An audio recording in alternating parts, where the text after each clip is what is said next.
Alright guys, TacticalRab again today. Hope you're doing well and enjoying your day so far, and welcome back to the circus, ladies and gentlemen. Infinity Ward, they say they fixed it, all done and dusted. CDL rule set back in the game, dev error fix. Turns out, not really the case at all. It's still as bad as it ever was, even further issues being spotted by certain individuals, but also LA Thieves, the king of the hoodie orgs, somehow producing the worst CDL jersey we've seen so far. Very much enjoy your thoughts in the comment section below. Hit the like button if you enjoy, subscribe if you are new as always. Quickly on Gwyn, future potential star of the Challengers world, scrimming with his team last night with Cryptic and Binkit and Gunsy and co. up against the London Royal Ravens. Now this in fairness was actually going on a few days ago, but look, we know that Ravens aren't looking so good, and he puts a 2-minute video, an entire 2-minute video on Twitter here of him just smoking them for several minutes in a row here on Fortress Control. So look, London should not be as bad as they are on paper in my opinion. Like if you look at their team, it looks okay. I still think Nasty can be it. Yes, they've got real no like slayers or anything, but yeah, I don't know. The fact that they are, I think, 12th in every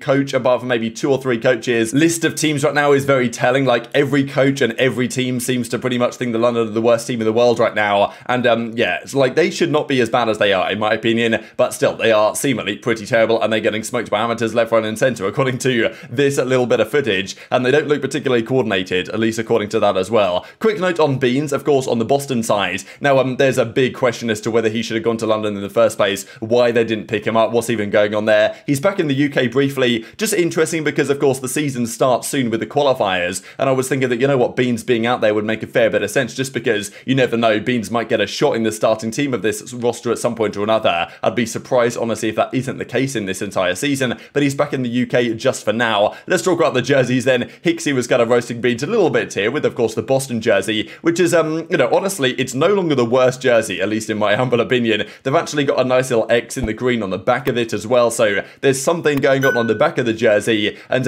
you know, when I saw this I was like, maybe the teams don't have quite as much freedom as we thought they did, and I certainly thought that when I saw the Thieves jersey here in a second. Turns out though, not the case. So before we look at that, we'll look at the video. So Thieves come out with this, look familiar, meet your roster for the new season, right? So of course they introduce all the other guys, and I thought this was just a cool video announcing their roster. Turns out of course they wanted to announce their jersey as well, and you guys can see right here in a second when Envoy and Octane or whoever walks through, for example, like okay, here's Envoy in this one, and I was like, okay, what's going on here, right? We've just got a pretty standard jersey, it looks kind of like last year's. What really is the difference here? So yeah, turns out there really is no difference at all, and this is their jersey. Okay, they've got a little bit of a checkered pattern going on, like on the front of the jersey, I think on the back as well, but okay, it's just LA Thieves, it's their logo, and that's basically job done and dusted. And I gotta say, like, this is just mind-blowing to me, just because LA Thieves, I was gassing them up right yesterday in the video. I was like, damn, I can't wait to see what LA Thieves will do. LAG did a killer job, so what are Thieves gonna come up with, right? Known for their kind of, you know, merchandise, and look, I'm not a massive fan of all the stuff they put out, but usually it's pretty high quality and well made at the very least, or at least well designed. And this is like, did they just forget that this was a project on the list? Do they just, you know, not realize they actually had to do this and just thought, you know what, we'll just chuck something together last minute? Don't really understand it. They could have done so many cool things here. We saw the LA Guerrillas, for example, after they won Major 2, they brought some gold into their designs and into their color scheme, and that worked nicely for them.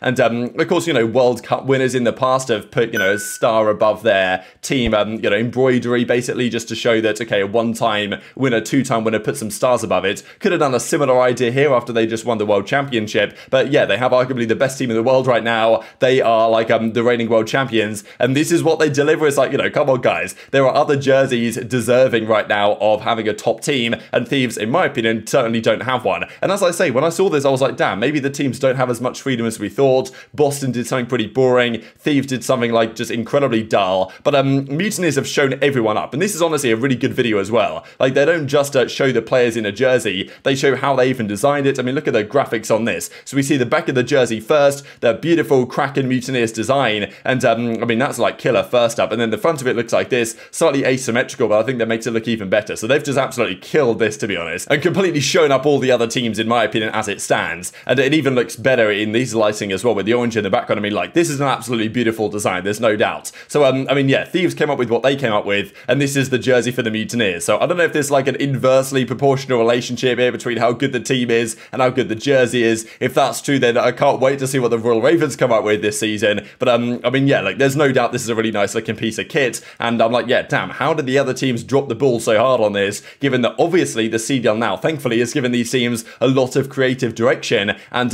yeah, Mutineers have absolutely killed it, despite not having the greatest team in the world, and Thieves have managed to do absolutely nothing. So just surprising to me, to be honest. And FaZe have also delivered a pretty good one. They've also gone with a kind of more minimalist design, pretty simplistic, but I think it looks really nice. It works for them, and this is a Slasher, for example, here wearing it. So you guys can see that we've got the, well, maybe I'll just bring it a bit bigger, but yeah, so of course Atlanta FaZe logo in the middle, Atlanta FaZe, and then in the background you've got the kind of subtle AF logos kind of, you know, upside down. It looks kind of nice. It's pretty simple, not using too many crazy color combinations or designs, but you know, the red and the black works nicely together. They've got the colors in the background. It's an effective, simplistic approach that Thieves could have done, but they didn't do. So for the kind of tier list rankings right now of the jerseys, to me, it's clearly like Mutineers number 1, LAG I think are kind of behind them, and then you know, Atlanta FaZe are up there as well, and then you've got Minnesota maybe, and then down at the bottom Boston and LA Thieves, no doubt about it. Now honestly, if this kind of inversely proportional relationship kind of holds true, I don't know what Vegas are going to come up with, right? But we're expecting Vegas to not really deliver anything spectacular. Pretty sure Clay even said the other day that, like, yeah, don't hold your breath for what Vegas are coming out with. So I mean, yeah, like, if that's the amount of effort that LA Thieves put in, I can't wait to see what Vegas have done. It's going to be spectacular, I'm sure. So I mean, yeah, and even as he says, pretty sure our jersey announcement is last. So we're still waiting for OpTic, we're still waiting for plenty of other teams. Toronto also did like a sneak peek at theirs, probably coming out later today. I think it had like a maple leaf going on. Looks kind of cool, to be honest. Didn't really get to see too much of it. So that's coming up today. Vegas will be today or tomorrow, I'm guessing, but it's probably not going to be particularly spectacular. But yeah, kind of crazy stuff. Quick note on this from Boston as well. I thought kind of interesting to keep in mind, as we saw that Minnesota, what they've done with having some of their qualifiers on LAN, flying some teams out in person next year, and also Toronto hosting some kind of like watch parties in person to watch their team play. Boston are now also hopping on the bandwagon here for their match against the Subliners on December the 10th. They're going to be hosting a watch party. Now, I don't know if this means the team is going to play in person. Maybe the team is still playing these online qualifiers in their facility, but again, they're basically just inviting people to do a watch party, which is pretty cool. I think it's better though, given it's the Helix Esports Stadium in Foxborough, where they actually do have a venue. Like,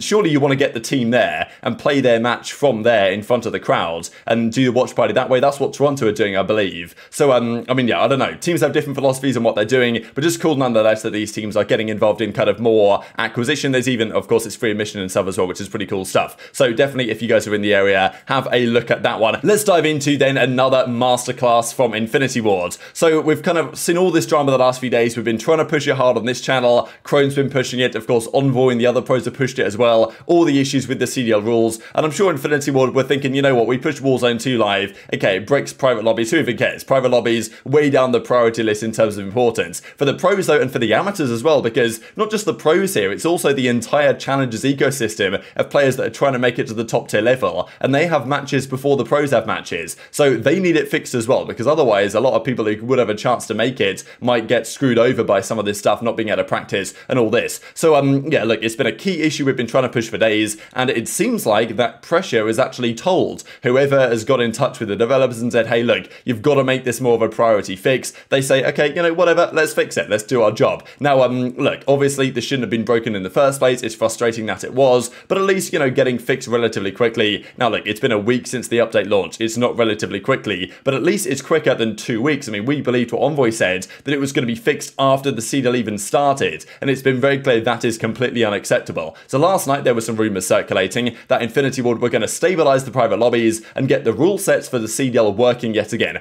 Fantastic news, great job Infinity Ward. Guess what? CDL rule set back in the game. No mosh pit yet, that's unfortunate. We'll talk about that more in a second. But yeah, the rule set's back in. Absolutely marvelous stuff. Joe Seacott, he's done it again. Multiplayer update, CDL settings back in the private games. Here we go. Call legitimately, control, hardpoint, search and destroy. Just absolutely marvelous. Now, the issue is that control still doesn't work as intended. We saw back in, I think it was Cold War, where Merc came up with the idea. What about, instead of getting 1 minute extra on the clock when you capture a point, get an extra 20 seconds each time you capture a tick? Great idea, great change. Doesn't change the overall dynamics, but does mean it's easier for offense to get a tick and get rewarded for doing exactly that. Now, that still doesn't work in this game. So I think it did work at the start of the game, but that still doesn't work again. So another vintage stuff from Infinity Ward. And the other thing is, as they say here, addressed a dev error in private games. Like we saw this key issue, the stability problems, that the game would crash, they would get errors all the time, you couldn't even scrim for 4 days as a result. It's got marginally better in the recent days, but now they say they've fixed that, job done, all sorted guys, go ahead, and we can go back to focusing on Warzone 2. Turns out not the case at all. And this is the thing that blows my mind. How is it possible so consistently for the quality assurance to be just completely in the bin? Like, first of all, when they released the Warzone update in the first place, would they not, maybe check what it was going to break, or, at least have a think about what it could potentially break? I don't know how this works from a coding perspective, but even, okay, they broke it happens sometimes, you do an update, certain things break, they've got to be fixed. Now, it's taken a week to get fixed, and when they've even fixed it, it doesn't actually change anything. Like, there are still some key issues after having fixed the problems that surely, if they just try it, like, I just want to understand, happens every year at this point. The developers think they've fixed something, and then you actually test it for about 10 minutes, and it's like, well, no lads, you've not fixed it, or something new is broken. It's like, how can they not actually test this? Get on their PC, get on their PS5, and give it a go for 10-15 minutes and see if it actually works. Maybe it works in a different way, but I can't understand how this is impossible, that they can actually properly test things before they push them live, because you can't say that you fixed it, and then it just hasn't been fixed. Like, are they trying to take the mick? I don't really understand it. It's like, they push this live, thinking, oh yeah, that'll do, it's fine. I put the code in that should fix it, I'm sure it's fine. It's like, okay, well, it's not fine, lads, and now we have to bug them again. It's like, well, we told you what to do a few days ago, you tried, you failed, and now you've got to do it again, and I'm sure they're thinking, oh, come on guys, just get on with it. It's like, well, lads, we still get dev errors. The dev errors still exist, and also an additional problem which has now arrived. So it's like, okay, they've taken 2 steps forwards, but they've taken at least 2 steps backwards, because you now can't change your primary or secondary weapon because it fetches your online profile when you click on either. Like, what's going on there? How does that even happen? Like, how is that even a problem that could arrive? And also, if that is a problem that could arrive, how did they not pick them up before they sent this update live? It's like they did loads of bug fixes and updates yesterday, and they say, yep, sorted, custom games, no problem, lads, we got you covered. And yeah, obviously they don't have you covered because now they've got to fix it again. Control also wasn't reverted how to it was before, and dev errors are still existing. So yeah, what to even say at this point? I really, look, I don't know how things work there behind the scenes, and we've seen this from other developers as well, but Infinity Ward are the prime offenders in my opinion, not just from the competitive side, but also for doing stuff like this, when they say they fix stuff and they simply just don't fix it, and now we have to ask them again. So this is the question, right? Because we have seen plenty of updates come through, plenty of updates not deliver what they're expected to deliver, and now even as Joe DeLuca Merck says to TP here, they fixed the CDL modes, but now you can't even change part of your class for the CDL modes, so add that to the list of more things to be fixed. So I mean, yeah, there's just such an extensive list of things that need to be changed. Even the mosh pit, unfortunately, we're now over a week after, well, pretty much a week now after it was meant to be arriving, hasn't arrived yet. What's the delay? What's the issue there? We don't know what the issue is. And look, we were thinking, okay, whatever, you're not have ranked in 2022, it's an Infinity Ward game, not really expected, but at least having something good CDL stuff to play in November was a pretty good sign, and now it's been delayed again, and we don't know when it's going to be arriving. It's like, man, this stuff is just it's just so frustrating to see, and I'm sure the pros are frustrated because they think it's going to get fixed and it doesn't, and now it's like, well, we had yesterday as the target, and now, okay, well, how long until the CDL launches? It's next Friday. Today's Wednesday. We're 9 days away from the first CDL matches, and we still don't know when this stuff's going to get fixed, if at all. So yeah, definitely a big topic over the coming days. Very much intrigued to your thoughts on all this stuff in the comment section below. And just to mention quickly, apparently the G-Walk also can give you infinite dead silence. So yeah, I don't know if this works in multiplayer, but if you see people do this when the CDL does officially launch, then you'll probably know why. But very much intrigued to your thoughts down below. Hit the like button if you enjoyed, subscribe if you're new, take care, and I'll see you next time.